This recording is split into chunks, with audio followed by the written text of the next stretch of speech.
नागरिक उड़ान न्यूज 24 में आपका स्वागत है। देश और राज्य की खबरों में सबसे आगे।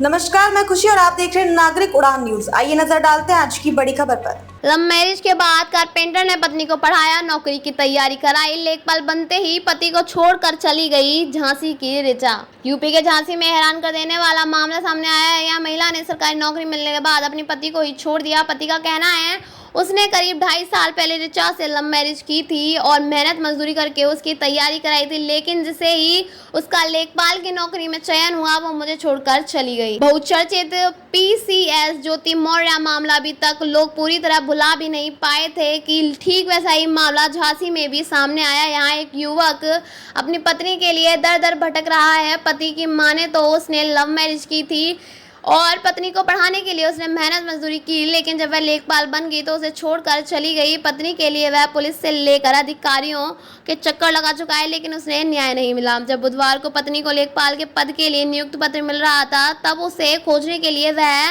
गया था, लेकिन खाली हाथ लौटना पड़ा। वहीं जब इस बारे में लड़की से फोन पर बात की गई तो उसने कैमरे के सामने आने से इनकार कर दिया। उसने कहा उसकी कोई शादी नहीं हुई है। पीड़ित शख्स झांसी के शहर कोतवाली अंतर्गत बाहर भावाआटा में रहने वाला नीरज विश्वकर्मा है। नीरज 3 भाई हैं जिनमें वह सबसे छोटा है।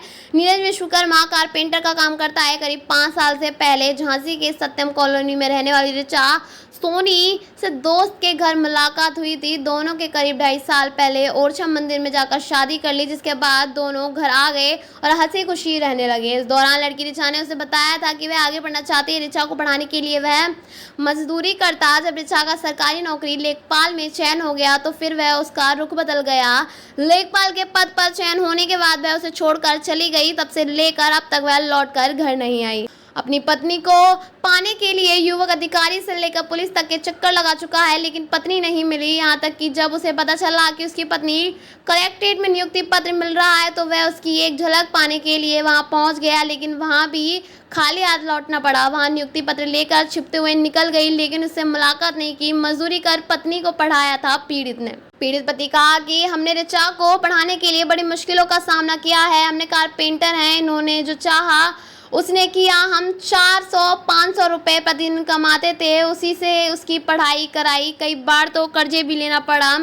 आज हम दिन रात उसे याद करते हैं, रात में नींद भी नहीं आती। आज वह कहती है कि हमारी शादी नहीं हुई, हमारे पास शादी की फ़ोटो और प्रमाण पत्र है। क्या है फर्जी?